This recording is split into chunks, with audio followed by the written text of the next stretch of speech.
ભગવાન એક હતા, એકમાંથી અનેક થવાની ઈચ્છા થઈ. એકોહમ બહુશ્યામ, વેદોએ કીધું સ એકાકી નરમતે દ્વિતીયમ ઈચ્છત. ભગવાન અનાદિકાળ પહેલા એકલા હતા, એકમાંથી અનેક થવાની ઈચ્છા થઈ. ભગવાનને ખબર નથી, અગર ભગવાન મિશ્રી છે તો મિશ્રીને खबर नहीं कि इनकी मिठास केवी है. भगवान ने स्वयं ही अपने अंदर से अपनी मिठास को प्रकट किया.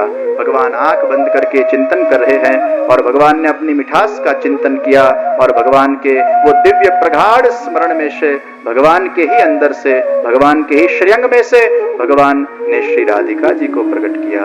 અને એ રાધિકા જી ને ભગવાને જ્યારે પ્રગટ કર્યા, જગતનો આધાર કૃષ્ણ, પણ કૃષ્ણનો જે આધાર એ શ્રી રાધિકાજી છે.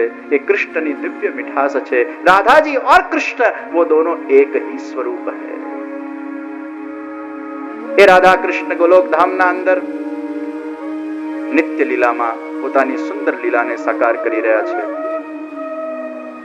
ભગવાન શ્રી કૃષ્ણ એક સુંદર વૃક્ષના નીચે વાંસુરી વાદન કરી રહ્યા છે અને વાંસુરી વાદન કરતા કરતા શ્રી કૃષ્ણના મનમોહક દર્શન કરતા કરતા શ્રી રાધિકાજી સુંદર નૃત્ય કરી રહ્યા છે અને નૃત્ય કરતા કરતા એ શ્યામ સુંદર શ્રી રાધિકાજીનું દર્શન કરી રહ્યા છે.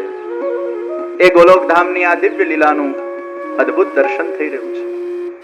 કથાના અંદર પ્રભુની દિવ્ય લીલાઓનું જ્યારે આપણે ચિંતન કરીએ, મનન કરીએ, એનું જ્યારે અંતરચક્ષુના માધ્યમથી દર્શન કરીએ, ત્યારે આપણા માનસ પટલ ઉપર એ ભગવાનના એ દિવ્ય ચરિત્રો, એ દિવ્ય લીલાઓ એ ક્યાંક ને ક્યાંક સ્ફુરાયમાન થતી હોય છે અને થોડા ક્ષણો માટે આપણે એ વાતાવરણને અનુભૂત કરતા હોઈએ છીએ.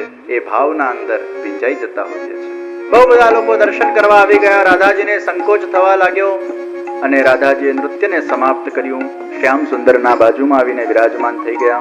હે પ્રભુ, આનાથી પણ સુંદર નૃત્ય કરું, પણ બહુ બધા લોકો ભેગા થઈ ગયા, મને સંકોચ થવા લાગ્યો. હે પ્રભુ, આ ગોલોક ધામના અંદર એવું કોઈ સ્થળ નથી કે જ્યાં એકાંત હોય.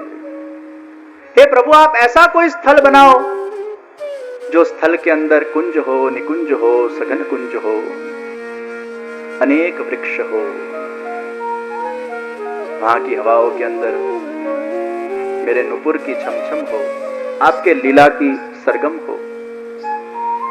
सूर्य न हो, चंद्र न हो, फिर भी वो स्थल प्रकाशमान हो.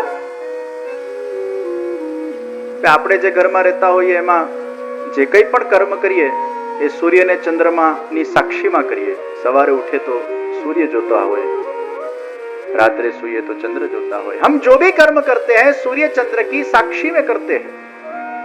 राधा जी को ऐसा घर बनाना है जहां सूर्य चंद्र का भी इंटरफियरेंस नहीं चाहिए. वो स्थल स्वयं प्रकाशित होना चाहिए. 6 ઋતુઓ ત્યાં આવીને વિરાજમાન થઈ ગઈ હોય. ભાઈ, આપણા ત્યાં તો 2 જ ઋતુ હોય. એસી ચાલુ કરો એટલે શીતકાલ, બંધ કરો એટલે ઉષ્ણકાલ. राधाजी के छे मने 6 ऋतु एक साथे विराजमान જોઈએ. आप ऐसा कोई स्थल बनाइए. श्री राधा कृष्ण यमुनाजीना નીર વહી રહ્યા છે અને यमुनाजीना ઘાટ પર વિરાજમાન થયા. બંને શ્રીહસ્ત પોતાના હાથમાં ઝાલીને એ રાધિકાજી એ પોતાના દિવ્ય મનોરથનું ચિંતન કરી રહ્યા છે. એ દિવ્ય મનોરથ પ્રભુએ પોતાના હૃદયના અંદર ધારણ કર્યું અને જોત જોતાના અંદર ધીરે ધીરે રાધા કૃષ્ણના હૃદયમાંથી એક તેજ પુંજ આગળ વધવા લાગ્યું, પ્રગટ થવા લાગ્યું અને એ તેજ પુંજ જોત જોતાના અંદર પર્વતના આકારના અંદર સ્થાપિત થવા લાગ્યું. અનેક પ્રકારના કુંજો, અનેક પ્રકારના નિકુંજો, અનેક પ્રકારના વૃક્ષો, અનેક પ્રકારના ઝરણાઓ વહેવા લાગ્યા. અનેક યોજન લાંબો, અનેક યોજન ઊંચું, અનેક યોજન પહોળું આ દિવ્ય પર્વતના દર્શન કરીને સમસ્ત ગોલોકવાસીઓ જોર જોરથી જય જયકાર કરવા લાગ્યા. એ 100 શિખરવાળા ગિરિરાજ બાબા રાધા કૃષ્ણના હૃદયમાંથી પ્રગટ થયા અને એ ગિરિરાજ બાબામાંથી અનેક પ્રકારની સુંદર કુંજો પ્રગટ થઈ અને એ કુંજ અને નિકુંજોના અંદર વિરાજમાન થઈને એ શ્રી રાધા કૃષ્ણ સદા માટે પોતાની સુંદર લીલાઓને સાકાર કરવા લાગ્યા. એ ગિરિરાજ બાબા કઈ રીતે ભૂતલ પર પધાર્યા અને એ ગિરિરાજ બાબામાંથી કઈ રીતે શ્રીનાથજી બાબાના હસ્ત અને મુખારવિંદનું પ્રાગટ્ય થયું, એ દિવ્ય કથાને કાલના સત્રમાં એનું દર્શન કરીશું. શ્રીનાથજી ચરિતામૃત કથાના મંગલ દ્વિતીય દિવસે ઉપસ્થિત ભાવુક ઉત્સાહી ભગવત ચરણાનુરાગી સર્વવલ્લભીય વહાલા વૈષ્ણવજનો, પરમાત્માની વિશેષ અનુકંપાથી ભગવાન શ્રીનાથજીના દિવ્ય ચરિત્રોને અવગાહન કરવાનું એ સુંદર શ્રેષ્ઠ શુભ અવસર આપણને સર્વને પ્રદાન થયું છે. ભગવાનના દરબારમાં ભગવાનની ઈચ્છા વગર કોઈ પણ આવી શકતું નથી. અહીંયા તમે લોકો ઉપસ્થિત થયા એ શું તમારી ઈચ્છાથી થયા? ઘણીવાર આપણી ઈચ્છા હોય તોય આપણને સત્સંગ મળી શકતું નથી. કઈ ને કઈ અડચણ આવી જાય, કઈ ને કઈ વિઘ્ન આવી જાય, કઈ ને કઈ અંતરાય આવી જાય, હર્ડલ આવી જાય. ઘણીવાર તો પ્લાનિંગ આપણા ધરાના ધરા રહી જતા હોય છે. ઘણીવાર કોઈ યાત્રાએ જવાનું હોય, કોઈ દર્શનાર્થે જવાનું હોય, કોઈ સત્સંગને શ્રવણ કરવા માટેની બધી જ વ્યવસ્થાઓ ગોઠવી હોય અને એના આગલા જ દિવસે એવું કોઈ અડચણ આવી જાય કે ઘણી બધી ઈચ્છા હોવા છતાંય એમાં આપણે સંમેલિત થઈ શકતા નથી. અને ઘણીવાર ઈચ્છા ન હોય અને ક્યાંક કોઇન્સિડન્ટલી સત્સંગમાં આવી જવાય છે.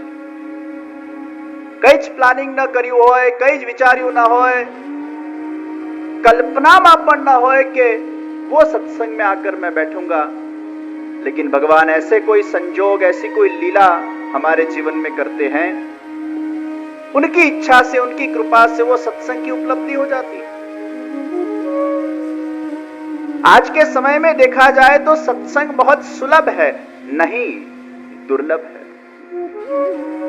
सुलभता से उपलब्ध है, लेकिन वो उपलब्धि को हासिल करने की व्यवस्था कहीं न कहीं ईश्वर के द्वारा प्रदत्त होती है. दुनियाમાં જે વસ્તુ સરળ દેખાય છે એટલી સરળ હોતી નથી. ભગવાન કૃપા કરે ત્યારે એ સરળ બને છે, નહીં તો એ સુલભ વસ્તુ દુર્લભ હોય છે જ્યાં સુધી ઈશ્વર ઈચ્છા કરતો નથી. કેટલાય ચોપડીઓ ને ચોપડીઓ ઘરે પડી હોય, ગ્રંથો ઘરે પડ્યા હોય, ધૂળ ખાતા હોય, ખોલવાની ઈચ્છા થતી નથી, એને વાંચવાની ઈચ્છા થતી નથી. એ કેમ થતી નથી? કારણ કે હજી ઈશ્વર કૃપા થઈ નથી. કેટલી પણ સુલભ વસ્તુ આપણા જીવનના અંદર હોય, પણ એ સુલભ વસ્તુ ત્યારે જ પ્રાપ્ત થાય છે જ્યારે ઈશ્વર વિશિષ્ટ રૂપે જીવ પર કૃપા કરે છે. સત્સંગમાં આવીને બેસવું, ચાહે એક દિવસ માટે હોય, 2 દિવસ માટે હોય, 7 દાડા માટે હોય, અરે 1 કલાક માટે હોય, અડધી કલાક માટે હોય, 1 ઘડી માટે કેમ ના હોય, એમાં એ કંઈક ઈશ્વરની ઈચ્છા છે. મેં એવા લોકો જોયા છે કે ઘણીવાર બા બાપુજીને સ્કૂટર પર કે બાઇક પર કે ગાડીમાં મૂકવા આવે, ખાલી પોતે સત્સંગ એમને ગમતું ના હોય, કે કરવું ના હોય, કે ટાઈમ ના હોય, જે પ્રતિકૂળતા હશે, પણ ઘણીવાર એકાદ સત્સંગનો વાક્ય એમના કાનમાં પડ્યો હોય, પછી વિચાર કરે ચાલ ને જરા 5 મિનિટ બેસીને તો જો. અને 5 ના 15 મિનિટ થાય, 15 ના 30 મિનિટ થાય, 30 ના 3 કલાક થાય, અને પછી 7 દાડાની રજાએ મૂકી દેનાર લોકો જોયા છે. એમાં પછી એવો ચસ્કો લાગે, એવો ભગવાનને આકર્ષિત કરી લે, એવું એક ચુંબક ક્યાંક ને ક્યાંક એને અનુભૂત થાય, એક મેગ્નેટિક ફોર્સ એને આમ ખેંચતું હોય. અને આવું જ્યારે થાય ત્યારે સમજવું આ આપણી ઈચ્છા હતી, આ તો એની ઈચ્છા. અને એની ઈચ્છા વગર દરબારમાં અવાય જ નહીં.